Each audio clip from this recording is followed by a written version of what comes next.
लेके दुनाली करेला रंगा दहरी हर के हो के हो बाबू ना बाजान कहरी लेके दुनाली करेला रंगा दहरी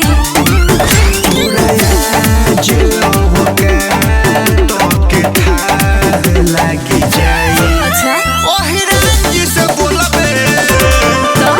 ओहिरांजी से बोलबे बराई लागी जाई ओहिरांजी से बोलबे बारात लागी जाई ओहिरांजी से बोलबे बारात लागी जाई ओहिरांजी से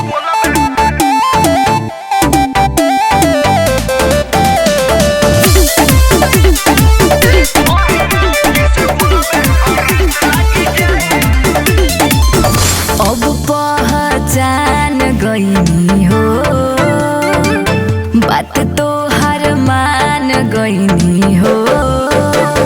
जाने जबाना ई डरेला थाना होटे ई बघवा घराना आ जवने चाहब उहे नु होई ना केहू कर पाई मान